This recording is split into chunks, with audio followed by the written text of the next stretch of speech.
sama satu sungkup yang lebih besar. Tapi untuk bayi-bayi baru lahir sebaiknya menggunakan sungkup yang lebih kecil, ya, sehingga menutupi mulut dan hidung. Ya. Oke ya. Kemudian Terus topi di sini bayi pantong bayi. Terus di sini ada pantong untuk RJP atau untuk kompresi. Ya, jadi nanti kalau teman-teman udah dari VTP nanti bisa nyobain kompresinya. Nanti ya satu-satu akan coba. Oke, sekarang mungkin saya langsung aja ya. Kalau kedua harusnya ada lampunya. Cuma lampunya malamnya putus, terus dicari di sini nggak ada. Susah meren. Jadi lampunya itu harus yang 60 watt. Ya, yang dia memancarkan panas, bukan yang LED. yang sinar kuningnya Bu. Iya, sinar kuning. Sebenarnya bukan sinar kuning, emang warnanya memang pas kuning. Cuma dia neon. Ini kan juga kuning nih, ya. Tapi kan dia tidak memancarkan panas. Jadi bilang aja yang neon. Atau bohlam yang buat ayam. Bohlam ayam. Kan ayam kan panas bohlamnya. Oke, kita buat kasusnya sama. Kalau seandainya pasien bayi baru lahir ini pastikan dulu ketubannya bercampur mekonium atau tidak. Karena kalau dia bercampur mekonium, kalau pada bayi baru lahir itu berbeda dengan bantuan hidup dasar pada orang dewasa. Kalau pada orang dewasa itu CAB, circulation, airway, breathing, ya kan? Kalau pada bayi baru lahir ABC, airway, breathing, dan circulation. Jadi airway-nya dulu yang kita bersihkan. Jadi kalau seandainya pasien ini dia air ketubannya bercampur mekonium, maka hisap dulu mulut dan hidungnya. Jadi jangan dijepit dulu, ya, jangan dijepit-jepit potong. Kenapa? Karena kalau kita jepit-jepit potong dulu, dia kan airway-nya belum bersih. Iya. Dia Jalan lahirnya. potong kan dia udah usaha nafas sendiri. Nah, gimana dia mau nafas, dia breathing, kalau airway-nya aja dia terganggu dengan mekonium, gitu ya. Jadi kita bersihin dulu si airway-nya. Kalau dia misalnya dia tidak bercampur dengan mekonium, berarti langsung aja jepit-jepit potong, kemudian bawa ke meja resusitasi. Ingat 3A yang pertama, terus kemudian yang kedua jangan lupa inform consent ke keluarga pasien. Terus perlu diingat juga bahwa kita menolong pegawai daruratan ataupun menolong kaktus jangan sendiri, ya, paling tidak 2-3 orang. Sehingga ada satu yang melakukan inform consent, kan nggak mungkin kita inform consent sambil bawa bayi ya. Sementara dia butuh kecepatan kita untuk melakukan pegawai daruratan. Jadi satu teman kita yang melakukan inform consent, satu lagi kita bawa ke meja resusitasi. Yang pertama yang harus diperhatikan untuk meja resusitasi, dia harus kering, kemudian dia harus keras, dan dia harus datar. Kenapa? Karena jika kita melakukan kompresi dan tempat tidak memungkinkan untuk melakukan kompresi, kan kasihan bayinya, gitu ya. Kemudian lampu yang digunakan itu yang neon, ya, neon 60 watt, kemudian harus dinyalakan 60 menit sebelum kita melakukan persalinan. Artinya paling tidak pembukaan berapa kita harus menyalakan lampu. Jangan dari pas baru pembukaan 1 udah dinyalain lampunya, kan berjam-jam itu nyala terus kan, yang ada panasan tuh bayi nanti kalau dipindahin. Jadi paling tidak kalau udah pembukaan 8 atau 9 kita udah standby untuk nyalain lampu gitu. Terus kemudian jaraknya 60 cm ya dari si bohlam itu sampai ke badan bayi. Kemudian sediakan topi dan sediakan mungkin kain atau permel ataupun handuk yang kering gitu ya. Oke, yang pertama lakukan dulu penilaian awal atau penilaian sepintas. Ada 3 penilaian awal atau penilaian sepintas. Yang pertama adalah cukup bulan atau tidak. Kita buatkan kasus kalau dia cukup bulan ya. Terus kemudian dia tonus ototnya bagaimana? Tonus ototnya lemah dan dia tidak menangis ya, atau dia napasnya menggap-menggap. Nah, jepit-jepit potong, bawa ke meja resusitasi karena dia tanpa mekonium. Terus kemudian baru kita lakukan langkah awal resusitasi. Ya, J, jaga kehangatan. Oke, dari lampu, kemudian bisa kita pakaikan topi ya.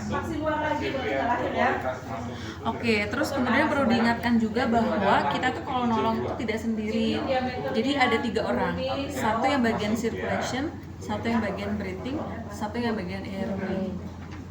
Ya. Jadi ketika teman-teman nanti mengeringkan Nah, yang satu mengeringkan, yang satu masang saturasi O2, terus satu lagi udah siap-siap megang stetoskop untuk ngitung detak jantungnya gitu ya. Jadi kita kolaborasi, jadi jangan sendiri-sendiri karena bakal lama. Karena kita hanya bisa melakukan 1 menit di awal, termasuk jahitan dan VTP ya.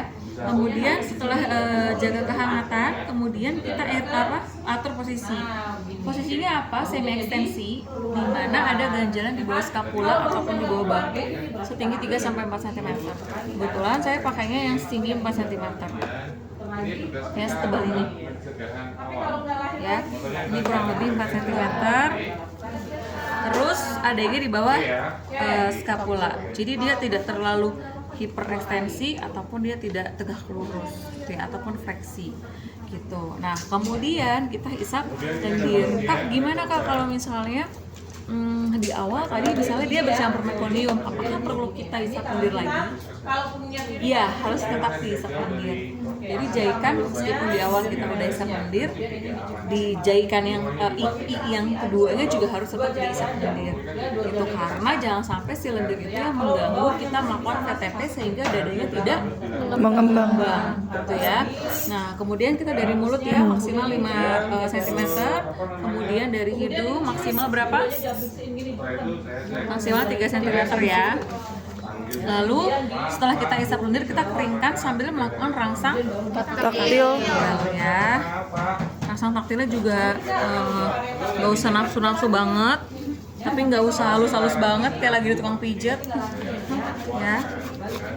Nah, gimana kalau seandainya bayi-bayi yang di bawah 1.500 ya? Itu kita langsung pakaikan plastik wrap atau plastik laundry. Kenapa pakai plastik? Biar hangat. Emang kalian pernah nggak pakai plastik? karena kalau plastik rapat ibu, jadi nggak dapet Hujan itu loh, hujan. iya Panas. Jas hujan yang 10.000 teh ya, 15.000 panco. Itu kalau kita pakai kelamaan pasti kalian keringetan. Nah, itulah makanya kenapa bayi-bayi di bawah 1.500 itu menggunakan plastik gitu ya, karena dia harus panas. Karena dia belum bisa mengeluarkan panas kayak kita, makanya dia butuh dipeluk gitu kan, karena dia belum bisa mengeluarkan hawa panas adanya dari lemak-lemaknya dia gitu, ataupun dari luar, rangsangan dari luar, dari lampu, dari dipeluk gitu kan, metode kanguru gitu, dari selimut, dari plastik gitu. Jadi masih harus dibantu untuk bayi-bayi yang kecil, BBLR atau bayi berat lahir rendah yang sangat kecil gitu, di bawah 1.500. Lalu setelah kita keringkan sambil melakukan rangsang taktil, kita lakukan reposisi kembali atau outer posisi kembali ya. Pastikan si ganjalannya ini masih tetap di bawah skapula gitu ya. Nah, kemudian kita nilai. Nah, yang dinilai itu berapa detik dan berapa detak? 6 10 detik kali 6, kalau untuk jantung 6 detik kali 10. Oke, kalau misalnya detak jantung berarti harus ada 10 detak dalam waktu 6 detik. Kalau seandainya kita tim, kerjanya simulasi, kerjanya bareng-bareng gitu kan, atau simultan. Jadi misalnya yang sebelah kiri bagian circulation dia yang nilai, dia yang pegang stetoskop. Nah, kita yang melihat, oh nafasnya benggap-benggap, ada pernafasan cuping hidung, ada retraksi dinding dada gitu. Nah, itu tugasnya breathing gitu ya. Nah, si Erwan ngapain ya? Dia tadi ngeringin, dia ngisep lendir, dia ngeringin. Nah, yang ada di tengah atau di atas kepala si bayi itu dia adalah leader gitu. Dia yang mimpin berapa detaknya, berapa saturasinya gitu. Jadi dia yang mimpin untuk melakukan VTP atau resusitasi neonatal. Atau temennya bilang sendiri, detak jantungnya misalnya 8 dalam waktu 6 detik gitu kan, saturasi O2-nya masih 60 misalnya gitu. Nah, itu nanti kita harus bareng-bareng, karena kalau satu-satu kelamaan. Belum lagi yang satu ngedek-dekan ya kan, belum lagi yang satu rangsang taktil aja lama bener gitu kan, ganti ini aja lama banget gitu. Jadi nggak bisa saling nunggu, semua punya tugasnya masing-masing. Nah, terus kemudian misalnya kita nilai hasilnya 8 ya. Yang pertama yang harus kita lakukan adalah lakukan VTP selama 15 detik Oke, pertama sambil kita VTP, sambil perhatikan dinding dadanya, dia bergerak atau tidak, gitu ya. Karena untuk memastikan si angin ini, ya kira-kira masuk nggak ke alveoli, gitu ya. Karena dia kenapa dia harus dilihat dadanya bergerak? Kalau misalnya dia dadanya nggak bergerak, ya dalam waktu 15 detik, berarti cek dulu tuh sungkupnya. Barangkali sungkupnya bocor gitu kan, terus lihat lagi tekanannya, lihat lagi lendirnya, barangkali ada lendirnya gitu kan yang belum bersih, kita bersihinnya ya. Tapi kalau misalnya dadanya mengembang dalam waktu 15 detik ya, dalam waktu 15 detik misalnya mengembang, ya lanjutkan lagi VTP. Jadi sebenarnya ini tuh tidak boleh dilepas. Kalau kita kan harus dilepas terus nilai gitu ya. Nah kalau kita tim, kalau simultan dia tidak akan dilepas. Jadi dia begini, misalnya Neng yang circulation berapa detaknya, misalnya masih 8, baru kita terusin lagi VTP-nya. Oh ternyata udah 13, terus pas dilihat lagi, pas diangkat, oh ada pernafasan cuping hidung atau ada retraksi dinding dada. Oh berarti dia nggak butuh VTP lagi, dia butuh oksigen aliran bebas. Nah, oksigen aliran bebas itu jangan pemberian langsung ke nasal. Bisa juga misalnya disambungkan dengan O2, terus selang O2-nya tuh bisa ditaruh di depan dari hidung si bayi, atau bisa juga pakai head box namanya. Jadi head dia kotak gitu ya, khusus untuk kepala doang. Nah di atasnya itu ada lubang. Lubang itu untuk memasukkan selang O2 gitu. Atau kalau nggak punya juga, ya udah masukin ke inkubator ya, dekatkan ke arah hidung. Yang penting tidak boleh diberikan secara nasal, secara langsung, karena nanti takut pecah alveolinya. Dia kan belum bisa bernafas dengan baik, dia masih berusaha untuk bernafas, otomatis kan alveolinya masih pelan-pelan tuh, dia paru-parunya masih mengembang pelan-pelan gitu ya. Kalau dikasih langsung, misalnya cuma bangsa setengah liter, apapun seliter, tetap aja itu langsung masuk ke hidung. Bayangkan bagaimana alveoli atau paru-parunya itu terlalu banyak atau terlalu kaget menerima oksigen. Jadi dibantu saja dengan oksigen aliran bebas. Berapa? Bisa 2 liter, bisa 3 liter, maksimal pemberiannya 5 liter. Itu yang penting tidak nasal. Kalau oksigen aliran bebas kan ya seluruh di inkubator itulah aliran bebas oksigen gitu. Tapi kalau misalnya ternyata pas dicek VTP yang kedua nih, 15 detik yang kedua, oh ternyata kata Neng, oh ternyata 6 kak gitu misalnya ya detak jantungnya, atau enggak 5 kak, berarti butuh kompresi gitu. Nah oksigen ini kapan sih dipakainya, kapan sih dia disambungkan dengan ini? Pada saat ventilasi VTP kedua. Jadi VTP pertama misalnya 15 detik ya, kita coba 15 detik, oh ternyata dadanya mengembang ya, 1 lepas-lepas, 2 lepas-lepas sambil lihat jam ya, 3 lepas-lepas, 4 lepas-lepas, 5 lepas-lepas ya, 6 lepas-lepas, 7 lepas-lepas, 8 lepas-lepas, 9 lepas-lepas, 10 lepas-lepas, pas 15 detik Neng nilai, oh ternyata 5, tiba-tiba ya, misalnya drop dari yang awalnya 8 jadi 5. Ya udah Neng circulation siap-siap untuk kompresi. Nah, breathing ngapain tetap begini. Jadi Neng nanti kompresi 1, 2, 3 kan 3 banding 1 ya. 3 kali kompresi baru 1. 1, 2, 3. 1, 2, 3, 1. Kemudian ininya berapa sentimeter air? 30 cm air ya. Gimana sih bisa tahu 30 cm air itu semana mencetnya kan gitu ya. Nah jadi sebetulnya kalau kita punya balon sungkup itu teman-teman boleh searching, harus ada katup PEEP namanya, katup PEEP. Nah katup itu nanti teman-teman searching ya di sini. Katup itu dia itu ada angka-angkanya gitu. Nah semana kita pencet T itu 30 gitu. Semana, jadi kita bisa tahu berdasarkan katup. Gitu. Nah kalau teman-teman misalnya nggak punya katup ya nggak apa-apa. Full ini adalah 40 cm air. Saya ada tulisannya. Dia full. Nanti kurang lebih kalau 30 cm R ya. 3/4 kurangin dikit. Itu 3/4. Kalau nggak ada kartu pip, karena dokter anak itu biasanya menyarankan kalau beli sempuk belilah kartu pipnya. Atau kalau misalnya kayak kerja di puskesmas di Ponet, itu bisa disediakan namanya alatnya CPAP. CPAP. Nah, kalau CPAP dia tidak pakai balon sempuk. Dia hanya sumpuknya saja seperti ini. Kemudian ada kayak selang lagi seperti ini. Terus ada tabung, terus ada selang. Selang itu nanti dia ke sebuah kotak. Kotak itu udah ada O2-nya, terus kotak itu udah ada tekanannya. Gitu. Jadi seberapa kita cuma gini-gini doang. Tempel aja. Iya, cuma nempel aja. Nggak harus digini-giniin. Tetap sama, satu lepas-lepas, dua lepas-lepas, tapi kita harus lihat di monitor di kotak itu, dilihat ini berapa sentimeter air ya kalau aku pencet gitu. Itu harus diatur dulu, jadi udah otomatis. Jadi kita ngatur dulu sebelum menolong pasien. Oh 30, oh berarti kecilin lagi, ada pengaturannya. Oh 30 cm ya, oh kecilin lagi, kita ukur.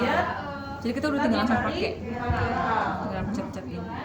Nanti teman-teman bisa nonton di YouTube untuk CPAP. CPAP itu dia ada CPAP yang di rumah sakit yang gede, langsung ke monitor. Ada CPAP transportation, itu biasanya yang dipakai sama teman-teman di Ponet. Jadi dia tadi dibawa kemana-mana. Dia kotak warnanya merah atau warna putih. CPAP, jadi dia tinggal gini-gini doang. Gitu. Nah kalau misalnya ternyata kita udah lakukan kompresi, ya, tapi nggak berhasil juga, ya udah intubasi. Nah intubasi di Ponet bisa intubasi. Gitu. Di Ponet bisa intubasi, apalagi intubasi itu yang masukin dari mulut, kayak besok apa hari ini nanti belajar RW kan.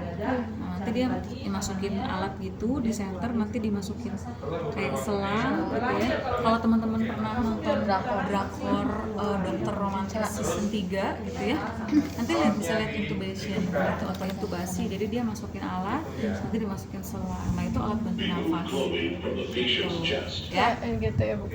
Iya mirip-mirip tapi dia versi besar gitu, dan dia naik ke atas gitu kaku. Kalau NGT kan dia lemes.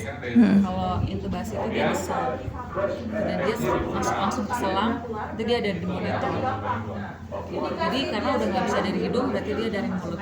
Kan pernapasan bisa hidung dan mulut. Itu aja sih. Kalau seandainya misalnya detaknya 9, ya VTP lagi 15 detik. Terus misalnya dia jantungnya misalnya 7, berarti VTP lagi 15 detik. Terus sambungkan O2 untuk yang VTP kedua.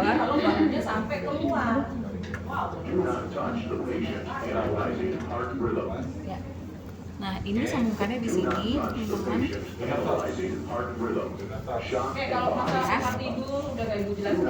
Kalau dia udah bilang 15, tidak boleh jantung, kita kasih jarak, kita kasih I'm clear, you clear, everybody clear, Nah, ini bisa teman-teman alirkan 2-6 liter. Nanti yang mengembang ini. Ininya yang mengembang, bukan ini ya. Nah, nanti udaranya masuk baru ke balon. Gitu. Ini kapan dipakainya? Kalau PTP yang kedua. PTP pertama kosong, PTP kedua alirkan O2. Gitu ya. Ini tidak langsung massal. Kenapa? Karena kan kita berdasarkan tekanan. Gitu. Jadi tidak langsung, dan dia kan yang mengembangnya di sini O2-nya. Tidak secara massal atau secara hidung. Gitu ya. Ini PTP kedua dikasih. Gitu. Jadi terus apalagi kalau misalnya dia ternyata jantungnya bagus, nafasnya baik, tidak ada pernapasan cuping hidung, tidak ada retraksi dinding dada, udah lakukan asuhan bayi pasca resusitasi. Apa aja itu dilakukan selama 2 jam pemantauannya. Yang pertama RR-nya udah pasti, terus kemudian suhunya jangan sampai dia hipotermi, terus gula darahnya jangan sampai dia hipoglikemi, kan? Terus kemudian pastikan bahwa si bayi ini bisa dilakukan pemberian ASI. Kalau seandainya bayinya memungkinkan untuk dilakukan pemberian ASI, artinya suhunya bagus, RR-nya baik, gitu ya, bisa dikasih ke ibunya, silahkan lakukan rawat gabung atau rooming in untuk dilakukan pemberian ASI eksklusif. Udah selesai, lakukan pemantauan 2 jam dari pasca asupan. Itu kalau semuanya bagus ya. Nah, mungkin nggak sih dia drop lagi, bisa jadi. Gitu. Bisa jadi dia nafasnya menggap-menggap lagi tiba-tiba, atau mungkin membiru gitu ya, bayinya itu bisa terjadi. Gitu ya. Nah, untuk RJP, nah ini kita pakai pantum. Pantumnya ini pantumnya berwarna. Dia ada merah, kuning, merah, orange, dan berwarna hijau. Kenapa di sini disediakan? Supaya teman-teman bisa tahu seberapa dalam dipencatnya dan seberapa cepat teman-teman mencatnya atau melakukan kompresinya. Nah, caranya adalah kalau bayi, ya kan putingnya nggak kayak kita ya, ada yang udah turun, nenek-nenek apalagi ya kan, putingnya sebelah mana nggak tahu. Kalau pada bayi baru lahir, silakan gerak tarik lurus puting, ya, namanya mid sternum, ya. Ini misalnya tugasnya si Neng nih, karena Neng kan circulation gitu ya. Nah, caranya adalah tinggal ditekan aja sambil diperhatikan warnanya. Cuman kalau di bayi baru lahir kan nggak ada warna ya. Iya. Ini supaya teman-teman tahu aja kecepatannya. Nah, dia harus hijau duanya. Berarti kalau warna merah itu salah. Kedalaman. Oh iya. Dendam orang sama suaminya. Mantan orang we dia. Nah, kalau kecepatan dia orange. Kan kita kalau memberikan bantuan hidup dasar ada kecepatan, ada kedalaman kan? Iya. Ya kan? Yang sudah diajarkan Pak Okta. Nah, kalau pada bayi baru lahir sama gitu.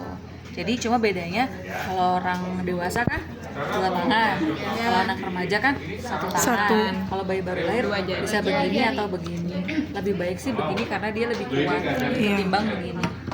Ya. Sebenarnya ini juga bisa. Nanti posisinya misalnya Neng sebelah kiri, ya udah Neng sebelah kiri udah begini.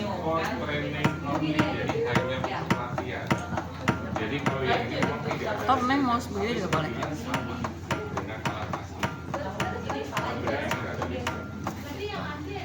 Nah, terus nanti ini temennya breathing gitu. Nanti temennya di sini dia breathing. 1, 2, 3. 1, 2, 3 gitu kan, Bu? Iya. Ini untuk volume Oh ya, dadanya kan mengembang. bahasa. Jadi ini hanya 2 bahasa, Inggris dan Spanyol. Tapi yang bahasa Spanyol. Kemudian ini nanti yang indikator shock volume. Terus Neng kompresi lagi 1, 2, 3. Ini 15 detik juga sama. 1, 2, 3. 1, 2, 3. Nah, kan RW lagi nggak ngapa-ngapain ya RW. Nah, RW bisa bantuin ngeliatin jam. Jadi ngerjainnya bareng-bareng. Kalau ngerasa mungkin si RW mungkin ini kok nggak bisa masuk deh ininya sungkupnya. Nah, dia tuh cek lagi lendirnya, terus periksa lagi si sungkupnya. Itu tugas RW gitu ya. Oke, selesai. Ibu ini izin bertanya, kalau misalkan yang detak jantungnya kan udah di itu ya Bu?